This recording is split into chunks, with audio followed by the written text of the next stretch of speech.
تو وہ that's not good optics. تو وائل آئی وڈ وانٹ کہ سپریم کورٹ میں کلینزنگ ہونی چاہیے, but I would still want کہ عزتیں رہیں اور اس طرح سے لوگ آگے کی طرف نکلیں.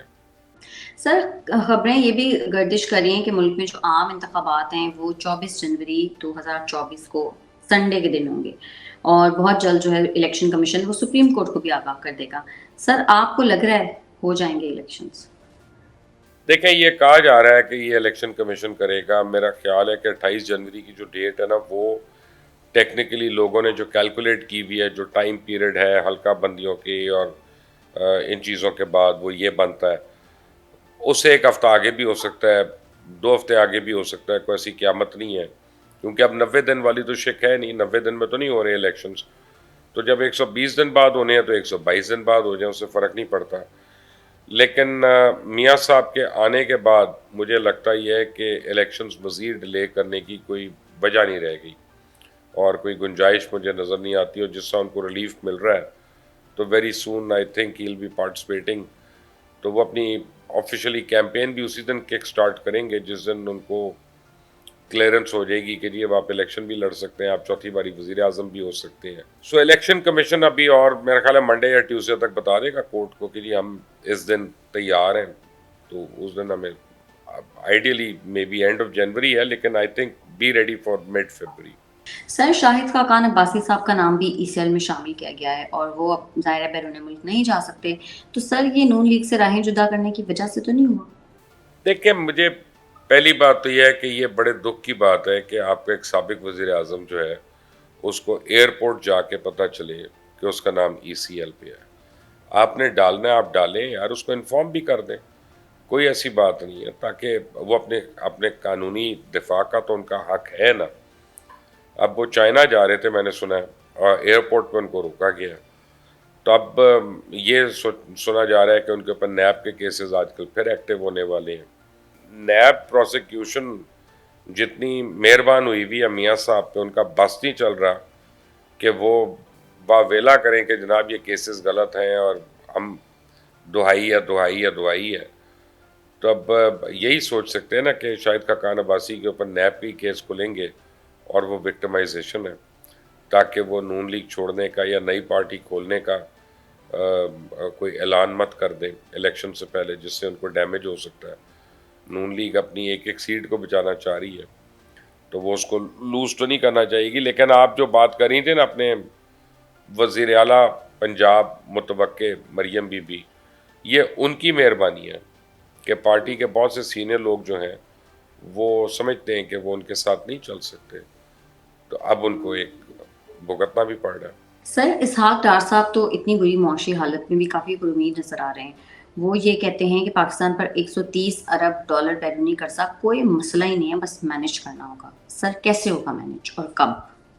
دیکھیں, ٹیکنیکلی اسحاق ڈار صاحب غلط نہیں کہہ رہے. ٹیکنیکلی یہ ہے کہ پاکستان کا قرضہ بیسیکلی 62% ہے. پاکستان کا جو ہے تناسب جو ہے جی ڈی پی کا, اور امریکہ کا آپ لے لیں یا جاپان کا لے لیں, جرمنی کا لے لیں, تو ان کے قرضے بہت زیادہ ہم سے ہیں. لیکن وہ اس طرح سے نہیں چلتے. ملک اس طرح سے چلتے ہیں کہ آپ قرضہ اتارنے کی صلاحیت بھی ہوتی ہے. پہلی بات آپ ایک سمجھ لیں کہ فرض کریں امریکہ کے اوپر $1 ٹریلین کا قرض ہے, تو وہ انہوں نے $1 ٹریلین خود ہی چھاپنا ہے اور اپنا قرضہ اتارنا ہے. یہ میں بالکل عام آسان الفاظ میں سمجھا رہا ہوں, میں کوئی معاشی ایکسپرٹ نہیں ہوں, میں اس سینس میں نہیں آپ کو کہہ رہا.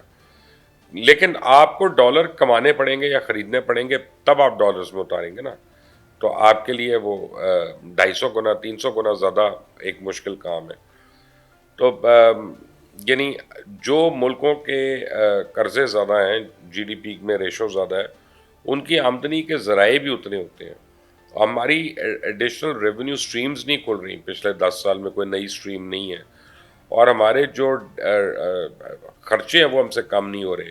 ایون 18ویں ترمیم ہونے کے باوجود جو ڈیولوشن ہے وہ فل نہیں ہو رہی. جتنی ہماری وزارتیں جو تھیں جو صوبوں میں ہیں, جیسے ہیلتھ منسٹری لے لیں, ایجوکیشن منسٹری لے لیں, یہ ساری وفاق میں بھی ہیں, اور ایک فالتو کا قرض ہے. 400 کے قریب محکمے ہیں جن کو 18ویں ترمیم کے بعد ڈیوالو ہو جانا چاہیے تھا, اور ان کا اسلام آباد سے قیام ختم ہو جانا چاہیے تھا, لیکن ہم نے وہ رکھے ہوئے ہیں, وہ پال رہے ہیں, وہ خرچے بھی ہم چلا رہے ہیں. تو یہ چیزیں جو ہے نا یہ ہمیں مار رہی ہیں. ہمیں قرضہ اتنا نہیں مار رہا جتنا ہمیں مس مینجمنٹ مار رہی ہے. جہاں تک ڈار صاحب کی بات ہے یا ان کے نعروں کی بات ہے تو ڈار صاحب نے تو یہ بھی کہا تھا کہ میں آئی ایم ایف سے ڈیل کر سکتا ہوں, اور ہم نے دیکھا آئی ایم ایف نے کیا کیا ہمارے ساتھ اور ڈار صاحب کے ساتھ. اور ان کے پاس 6 مہینے تھے. 6 مہینے میں ہمیں کوئی ایسی چکا چوند تو دکھاتے نا کہ ایک آدمی یعنی ایک بیٹسمین جو ہوتا ہے وہ جب ایک شاٹ کھیلتا ہے نا تو پتہ چل جاتا ہے یار یہ کھیلنے والا ہے کہ نہیں ہے. وہ باقی لمبا سکور ہو یا نہ ہو وہ تو ایک اور بات ہے, لیکن یہ پتہ چل جاتا ہے کہ ٹیکنیکلی ساؤنڈ بیٹسمین ہے, یا بالر کی ایک گیند سے پتہ چل جاتا ہے واقعی تیز کر رہا ہے کہ نہیں کر رہا. تو ابھی ڈار صاحب نے پچھلے 6 مہینے میں ایسی کوئی ہمیں کارکردگی دکھائی نہیں ہے جس کے اوپر ہم یہ بات کریں. پھر پاکستان کا میچ اور پاکستان کی بیٹنگ لائن پھر سے ڈگمگا گئی. سر یہ کیا پریشر کی وجہ سے ہے, فٹنس کی وجہ سے ہے, تیاری نہ ہونے کی وجہ سے, معاملہ کیا ہے, ہماری ٹیم کے ساتھ مسئلہ کیا ہے؟ جب آپ ایک سال میں 3 باری پی سی بی کا چیف بدلیں گے, آپ وہی کوچز جنہوں نے آرام کھایا ہوتا ہے اور وہی انتظامیہ جنہوں نے اپنی جیبیں بھری ہوتی ہیں انہی کو رکھتے ہیں, اور ٹیم آپ کی اکرا پروری کے اس سے بنی ہوگی, نیپوٹزم کے اس سے بنی ہوگی, میرٹ کا اس میں دھیان نہیں ہوگا, تو اسی طرح آپ کو مار پڑے گی نا, اور ہر میچ میں پڑے گی, ہر جگہ پڑے گی. تو یہ کوئی انہونی بات نہیں ہے آپ کو.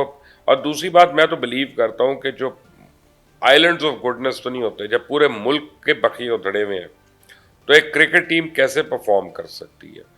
اگر کرکٹ ٹیم پہ اتنا تو آپ دیکھ لیں ایشین گیمز میں آپ کی کون سا ایک میڈل نہیں آپ لے سکے, ایشین گیمز میں ایک میڈل نہیں لے سکے آپ, تو آپ اس سے اندازہ کر لیں کتنے ایتھلیٹ گئے تھے.